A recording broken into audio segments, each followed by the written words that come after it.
নমস্কার বন্ধুরা, এই বাংলা নলেজ শোতে আপনাদেরকে স্বাগত। বন্ধুরা, ইসরায়েল হলো ভারতের অন্যতম একটি ঘনিষ্ঠ বন্ধু রাষ্ট্রগুলির মধ্যে একটি। আর এই দেশটি কার্গিল যুদ্ধে ভারতকে উন্নত যুদ্ধাস্ত্র দিয়ে সাহায্য করেছিল। আর সেই সময় ইসরায়েল ভারতকে বিধ্বংসী লেজার গাইডেড বম দিয়ে সাহায্য করেছিল, যা পাকিস্তানের বিরুদ্ধে যুদ্ধে জিততে ভারতকে অনেক সাহায্য করেছিল। আর সবচেয়ে বড় কথা, সেই সময় পৃথিবীর সবচেয়ে শক্তিশালী দেশ আমেরিকা পাকিস্তানের সমর্থনে ছিল। আর সেই কারণে পাকিস্তানের বিরুদ্ধে যুদ্ধে জেতা অত্যন্ত কঠিন ছিল। আর তার উপর এই যুদ্ধে পাকিস্তানি সেনারা অনেক সুবিধাজনক অবস্থানে ছিল, যে কারণে এই যুদ্ধে অনেক ভারতীয় সেনা শহীদ হয়েছিল।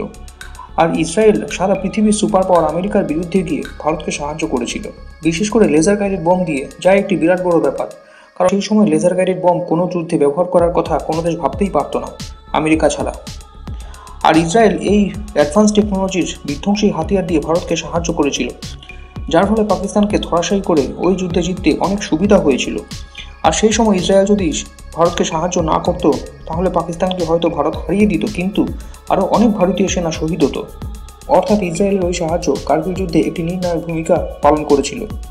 আর ইসরায়েলের ওই উপকার ভারত আজও ভোলেনি, এবং ভারত একটি সুযোগের অপেক্ষায় ছিল কীভাবে ইসরায়েলের করা ওই উপকারের প্রতিদান দেওয়া যায়। আর সেই সুযোগ এখন এসে গেছে, এবং কার্গিল যুদ্ধে ইসরায়েলের করা ওই উপকারের প্রতিদান ভারত কীভাবে দিয়েছে সে বিষয়ে আমি বিস্তারিতভাবে আলোচনা করব।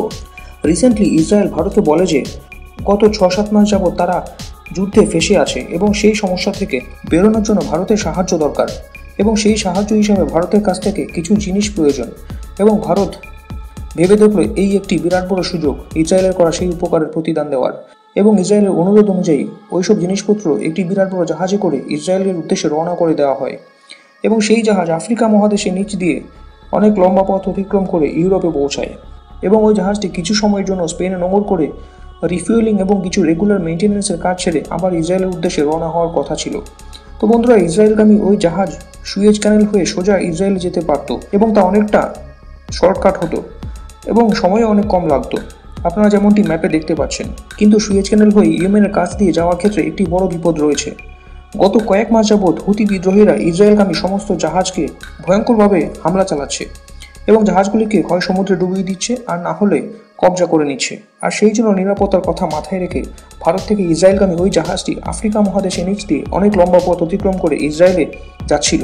এবং সেই সময় যখন জাহাজটি স্পেনে পৌঁছায়, এবং স্পেনের অথরিটি যখন জিজ্ঞেস করে এই জাহাজটির মধ্যে কী রয়েছে এবং জাহাজটি কোথায় যাচ্ছে, তখন এই জাহাজে উপস্থিত ভারতীয় ক্রু মেম্বাররা বলেন যে এই জাহাজটি ইসরায়েলে যাচ্ছে, এবং এই জাহাজে বিস্ফোরক পদার্থ রয়েছে, এবং তারা এটিও বলেন যে এ বিষয়ে তারা বেশি ইনফরমেশন দিতে পারবে না।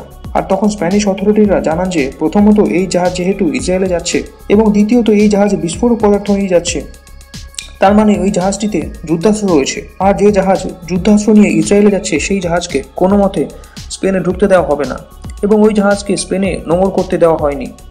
এবং এই খবরটিতে ইসরায়েল এবং ভারত চমকে গেছে, কারণ এটি কোনো মতে এক্সপেক্টেড ছিল না যে ইউরোপের একটি দেশ এই ধরনের কাজ করবে। কারণ পুরো ইউরোপে ইসরায়েল একটি অত্যন্ত জনপ্রিয় দেশ, আর স্পেন এরকম একটি ইসরায়েল বিরোধী কাজ করবে তা কখনোই আশা করা যায় না। আর তখন ওই জাহাজ অন্য একটি দেশে নোঙর করা হয়, এবং রিফুয়েলিং এবং রেগুলার মেনটেন্যান্সের কাজ সেরে ইসরায়েলের উদ্দেশ্যে আবার রওনা হয়ে যায়। কিন্তু ওই জাহাজে এক্স্যাক্টলি কী ছিল সে বিষয়ে কোনো তথ্য এখনও সামনে আসেনি। আর স্পেনের এই ইসরায়েল বিরোধী অ্যাক্টিভিটিতে ভারত অত্যন্ত ক্ষুব্ধ। কিন্তু স্পেন এই ধরনের কাজ এই প্রথমবার নয়, বরং এর আগে আরও অন্যান্য দেশের সাথেও এই কাজ করেছে। যেমন রিসেন্টলি জার্মানি, যেটি ইউরোপের সবচেয়ে শক্তিশালী দেশ, এই জার্মানিও ইসরায়েলের জন্য জাহাজে করে অনেক যুদ্ধাস্ত্র পাঠাচ্ছিল, কিন্তু জার্মানির ওই জাহাজকেও স্পেনে আটকে দেওয়া হয় এবং নোঙর করতে দেওয়া হয়নি। কিন্তু কথা হচ্ছে স্পেন এরকম কেন করছে? এর কারণ হচ্ছে স্পেনের পলিসি। দ্বিতীয় বিশ্বযুদ্ধ এই দেশটি অংশগ্রহণ করেনি, অর্থাৎ এই দেশটি নীতি হলো ইউরোপের সাথে একসাথে না চলা। যেখানে পুরো ইউরোপ ইসরায়েলকে সমর্থন করছে, সেখানে স্পেন সমর্থন করছে ইসরায়েলের চিরশত্রু গাজা এবং প্যালেস্টাইনকে। আর সেই জন্য স্পেন এই ইসরায়েল বিরোধী কাজটি করেছে।